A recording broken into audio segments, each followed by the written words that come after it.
Creative education idea में आप सबका स्वागत। तो हम आप पहले आपको ये लेक्चर फेसबुक पेज आपका सबका होगा, आप जाइए वहाँ पर और वहाँ आप creative education idea search bar में आपका क्रिएटिव एजुकेशन आइडिया टाइप कर दीजिए। ठीक है, तो उसके बाद आप सर्च बटन में क्लिक कर दीजिए। तो सर्च बटन में क्लिक करने के बाद आपको एक ऐसी इंटरफेस दिखाई देगा, तो उसके ऊपर आप क्लिक कर लीजिए। जो इंटरफेस आपको दिखाया गया ऐसे क्रिएटिव एजुकेशन आइडिया एक लोगो होगा, वहाँ पर आप क्लिक कर लीजिए, आपको हमारा पेज मिल जाएगा। तो पेज में आप देख सकते हैं, यहाँ आप आपको मैसेज कर सकते हैं, कोई भी आपका क्वेरी हो तो आप मैसेज कर सकते हैं। यहाँ लाइक भी कर लीजिए और उसके बगल में उसके नीचे ठीक आपको एक 3 डॉट बटन दिख रहा होगा, वहाँ आप फॉलो भी कर लीजिए। तो चलो स्टार्ट करते हैं। दोस्तों बहुत पहले ये आ चुका है जो कॉन्ट्रैक्ट टीचर जो पोस्टिंग होने वाला है उसका नए गाइडलाइन, पर बहुत सारे ऐसे भी बहुत स्टूडेंट है, बहुत टीचर है, उनको हमारा वीडियो नहीं मिल पाया, इसीलिए हम दोबारा ये वीडियो डिटेल आपके लिए बना रहे हैं। जेटी का तो आ चुका है गाइडलाइन और उसको इसका भी गाइडलाइन बहुत पहले आ चुका था, फिर भी हम दोबारा इस वीडियो को बना रहे हैं आपके लिए, तो आप सब देख लेना और इसी तरह अपने आप को प्रिपेयर कर लेना। तो आप देख सकते हैं minimum education qualifications prescribed post of contractual trained graduate teachers in government secondary schools. ठीक है, तो आप यहाँ देख लीजिए, पहले जो ट्रेंड ग्रेजुएट टीचर आर्ट्स वालों के लिए है तो बैचलर डिग्री आपका होना चाहिए। आपका अगर आप आर्ट्स कॉमर्स कोई भी होगा चलेगा, संस्कृत होगा भी चलेगा, पर आपका 50% होना चाहिए अपना रिजल्ट। ठीक है, और ये जो आपका यूनिवर्सिटी में आप कर रहे हो, ग्रेजुएट करके आए हो, तो एक यूनिवर्सिटी रिकॉग्नाइज होना चाहिए। अगर रिकॉग्नाइज नहीं होगा तो बिल्कुल नहीं होगा। और जो भी SC ST PWD या SC कैंडिडेट्स होते हैं उनके लिए 5% लाइसेंस दिया जाएगा। ठीक है, तो उसके साथ आपका BEd होना चाहिए, तो जो NCT रिकॉग्नाइज इंस्टीट्यूशन से होना चाहिए। तो ये रहा पूरा बात। आप कई भी सब्जेक्ट्स में कर सकते हैं BA BEd, तो आपका होगा तो चलेगा। और इसके साथ बहुत इंपॉर्टेंट चीज़ यहाँ दी गई है, आपका मतलब स्कूल में पढ़ाई जाने वाली सब्जेक्ट। तो अगर हम आर्ट्स के बात कहें तो हम क्लियरली बोल देते हैं आपको, आपका जो इलेक्टिव पास ऑनर्स हिस्ट्री जो भी आपको होगा, ठीक है, पर आप कंपल्सरी सब्जेक्ट भी चलेगा, पर आपका 200 मार्क होना चाहिए। मतलब ये सब आता है geography, history, economics, political science, तो इंडियन इकोनॉमी, तो landmarks, Indian history, Indian geography, Indian polity. ठीक है, तो ये सारे सब्जेक्ट आप में से आपका कोई भी सब्जेक्ट 200 मार्क का ग्रेजुएशन में होना चाहिए। ठीक है, तो अगर नहीं होगा तो आप एलिजिबल नहीं होंगे। तो उसके बाद हम चलते हैं ट्रेंड ग्रेजुएट टीचर साइंस के तरफ, मतलब PCM की बात करेंगे, फिर CBZ की बात करेंगे। ठीक है, तो वहाँ भी मतलब आपको वही देखने को मिलेगा जो आर्ट्स में आप देख रहे थे। मतलब जो भी यूनिवर्सिटी से आप कर रहे हैं ग्रेजुएशन, तो ये रिकॉग्नाइज होना चाहिए। एंड जो BEd आप कर रखे हैं वो NCT रिकॉग्नाइज होना चाहिए। और आपको 50% चाहिए अपना जो ग्रेजुएशन में, और 45% चाहिए SC ST के लिए। ठीक है, तो अगर इंटीग्रेटेड BEd होगा, BSc BEd, तो भी चलेगा। ठीक है, NCT रिकॉग्निशन चलेगा तो आपका। तो आप यहाँ देख लीजिए PCM के लिए आपका मतलब 200 मार्क आपका भी होना चाहिए, ज़रूरी है आपका।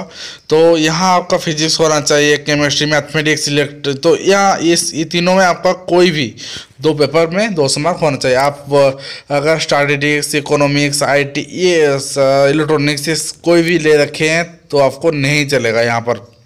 ठीक है, तो हम अगर उसके बाद बोलते हैं ट्रेंड ग्रेजुएट टीचर जो CBZ के बाद, तो आपका जो केमिस्ट्री, बॉटनी, जूलॉजी या बायोलॉजी, या कहीं से भी ये चारों में से आपका मतलब 200 मार्क होना चाहिए। पूरा ग्रेजुएशन में 200 मार्क तो ये होगा तो आप अप्लाई कर सकते हैं। वो आपका इलेक्टिव, ऑप्शनल, ऑनर्स, पास, मतलब कंपल्सरी कोई भी सब्जेक्ट में हो तो भी चलेगा। ठीक है, आप बोलोगे कि हम जो ग्रेजुएशन किए हैं CBZ में हमारा उड़िया था, तो ये नहीं होगा, इंग्लिश सही नहीं होगा। आपका स्पेसिफिक सब्जेक्ट दी गई, ये सब्जेक्ट में से आपका 200 मार्क होना चाहिए। ठीक है, तो उसके बाद हम चलते हैं रिजोल्यूशन की तरफ। आप रिजोल्यूशन देख लीजिए, रिजोल्यूशन में बहुत सारे साइन वगैरह हैं, तो जेन्युइन है ये। उसके पहले हम वीडियो भी बना चुके थे इसके रिगार्डिंग। ठीक है, फिर भी हम वीडियो बना रहे हैं। और जो इसका एग्ज़ाम भी बहुत जल्दी होना जा रहा है। आपको अगर कुछ बुक चाहिए आप डिस्क्रिप्शन में जा सकते हैं, बहुत सारे बुक्स हम मतलब चूज करके आपके लिए रखे हैं, वहाँ पर आप उसको लाके अभी से स्टार्ट कर सकते हैं अपना पढ़ाई, क्योंकि आपको एग्ज़ाम देना पड़ेगा बहुत जल्दी। ठीक है, तो हम आगे चलते हैं। ठीक है, अब देख सकते हैं तो recruitment of contractual teachers group be in government schools. ठीक है, तो यहाँ आप देख लीजिए ये मतलब पूरा पहले वाला, मतलब जहाँ से कंट्रैक्ट जब शुरू हुआ है पोस्ट, वहाँ से ये मतलब उसका रिपोर्ट दी गई है। यहाँ हमारा कोई जानकारी नहीं है, हम नीचे चलते हैं। ठीक है, तो यहाँ एडवर्टाइजमेंट देख लिया, एडवर्टाइजमेंट कब निकलेगा और कौन निकालेगा। ठीक है, the director will publish an indicative है, brief advertisement in the widely circulated newspapers, Odia and English both newspaper में आ गए, inviting on the online applications from the intending candidates for recruitment of the post. ठीक है, the advertisement will be contain the following details. तो ये सारे के सारे चीज़ रहेगा आपका जो डिटेल एडवर्टाइजमेंट में। तो आपको वहाँ आपको देखने को मिलेगा, आपने सिलेबस देखने का, नंबर वैकेंसी देखने को मिलेगा। ठीक है, तो आपका कौन सी क्वालिफिकेशन चाहिए हम बोल चुके हैं, वहाँ भी लिखा होगा वो सिलेक्शन कंडीशंस फॉर द जो पोस्ट और जो सिलेक्शन प्रोसीजर, जो पेमेंट फ़ी, ये सभी लिखा होगा वहाँ पर। ठीक है, तो एलिजिबिलिटी कंडीशन हम बता चुके हैं, फिर भी आप देख लीजिए। आप इंडियन होना चाहिए, तो जो भी पोस्ट आप इंडिया में अप्लाई करोगे आपको ये कंडीशन रखा जाएगा। तो candidate must be able to read and write Odia, क्योंकि आपको जो पढ़ाना है आपको इंग्लिश हिंदी पढ़ाना है, और आपको जो ओडिया पढ़ाना है, नहीं पढ़ाना है, ओडिया पढ़ाना है, क्योंकि आपको ओडिया मीडियम स्कूल में ही पोस्टिंग दिया जाएगा। तो इसीलिए आप ये ओडिया आपको समझ में आना चाहिए, और आप लिखना आता होगा तो चलेगा, और आपको पढ़ना बिल्कुल आना चाहिए। अगर आप नहीं पढ़ पाओगे तो आपको नहीं पोस्टिंग मिलेगा। ठीक है, तो ये देख लीजिए, he or she must have passed HSC examination conducted by board of secondary education Odisha. ठीक है, तो ओडिया आपका एक सब्जेक्ट भी होना चाहिए, चाहे फर्स्ट लैंग्वेज, सेकेंड या थर्ड, कोई भी लैंग्वेज में होगा चलेगा। ठीक है, तो he or she must have passed in Odia examination HSC 10th standard examination BSc Odisha. तो आपको मतलब आपको बिलो 32 ईयर्स होना एज आपको होना चाहिए, और आपको एबव 21 ईयर्स एज होना चाहिए 1 जनवरी तक। जब रिक्रूटमेंट निकलेगा उसका 1 जनवरी तक। ठीक है, मतलब अगर 2019 में निकल रहा है तो 2019 जनवरी तक आपका एज कंसिडर किया जाएगा। ठीक है, तो यहाँ 5 ईयर रिलैक्सेशन दी जाएगी SC ST women SC BC candidate के लिए, और 10 ईयर रिलैक्सेशन दी जाएगी जो फिजिकल हैंडिकैप। उसके बाद आप देख लीजिए, ठीक है, यहाँ भी दी गई द रिलैक्सेशन एज में बी मॉडिफाइड आज required under provisions of ORV act. ठीक है, तो आपको ORV एक्ट यहाँ भी लगने वाला है, पर यहाँ मेंशन कर देखिए, सब केस में नहीं लगेगा, मतलब आपका एज पे ही लगेगा। ठीक है, तो आप फिर नीचे आ जाइए, आपको OSST क्वालिफाई करना मैंडेटरी है यहाँ पर। ठीक है, बहुत सारे मतलब टीचर बोलते हैं कि हम पोस्टिंग हमको मिल जाएगा और फिर उसके बाद 2 साल के अंदर हम जो SST क्वालिफाई करेंगे, ये नहीं है। आप क्लियरली देख लीजिए, here must have pass the Odisha secondary school teacher eligibility test OSSTET। ठीक है, तो आपको ये पास करना मैंडेटरी है। उसके बाद अब हम चलते हैं। ठीक है, तो he or she must not have more than 1 sports living, आपको ये तो नहीं होगा किसी का। ठीक है, प्रोसेसिंग फ़ी आपको वहाँ पूछा जाएगा, और जो फ़ी ऑफ एप्लीकेशन आप देख सकते हैं 500 रुपया रखा गया है, SC ST को 300 रुपया रखा गया है, और सिलेक्शन प्रोसेस भी दी गई, ऑनलाइन कम्पिटिटिव एग्जामिनेशन होगा आपका। तो ये एजेंसी जो आपको काम करेगा एग्ज़ाम, वो अभी तक जो टेंडर के प्रक्रिया में आपको उसका फिक्स किया जाएगा, और वो आपका ऑनलाइन एग्जाम लेगा। ठीक है, अभी तक वो फिक्स नहीं हुआ है। ये लेटर के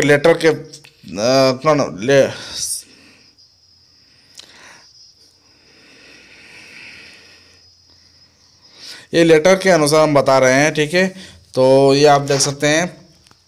तो ये लेटर वो जो कमेटी होगा जहाँ पर आपको सिलेक्शन मिलेगा, उसके बाद आप देख सकते हैं तो वेटेज दी जाएगी आपको, मतलब जो any qualification, higher qualification, minimum qualification prescribed for the post साल, मतलब आपका अगर पोस्ट ग्रेजुएशन है, आप सोचते हैं कि मुझे कोई वेटेज मिलेगा, कुछ भी नहीं मिलेगा आपको, ठीक है। हायर क्वालिफिकेशन के लिए कुछ भी वेटेज नहीं मिलेगा। तो उसके बाद आप देख लीजिए, उसके बाद आप देख सकते हैं select list for the social reservation categories, ठीक है। तो 100% मिलेगा आपको। तो और एक बात हम सोचते हैं कि जो इसके बाद जो पोस्ट निकलेगा वहाँ दूसरा एक रिजर्वेशन होगा जनरल कैटेगरी के लिए, जो फिलहाल जो पारित हुआ है लोकसभा और जो राज्यसभा में पारित हुआ है, ठीक है। तो आपको वो भी देखने को मिलेगा। तो आप उसके बाद रिजर्वेशन में आ जाए, रिजर्वेशन पॉलिसी तो आप जानते हैं। तो उसके बाद एंगेजमेंट कैंडिडेट्स, तो आपको डीओ एंगेज करेंगे, आपने जो भी डिस्ट्रिक्ट में आपका सिलेक्शन होगा, ठीक है, तो आपको एंगेज किया जाएगा। तो ये direct by the order of governor, तो प्रिंसिपल सेक्रेटरी का साइन है। तो ये मतलब बहुत पहले आ चुका था, पर हम वीडियो भी बना चुके थे, बहुत सारे बच्चों को वीडियो नहीं मिला, इसीलिए हम दोबारा बना के आपके लिए ला रहे हैं। अब इसे अच्छे तरह से देख लीजिए।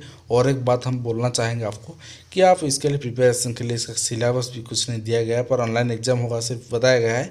तो आप एक काम कर सकते हैं, ऑनलाइन एग्ज़ाम आपको पता है सारे इंडिया में एक ही जैसा होता है, मतलब वही पेडागोजी आता है। आपका जो सब्जेक्ट कंसर्न सब्जेक्ट होता है वो आता है, आपका रीजनिंग आता है, तो ये सारे के जीके आता है, करंट अफेयर्स, सारे के सारी चीज़ आता है, ठीक है।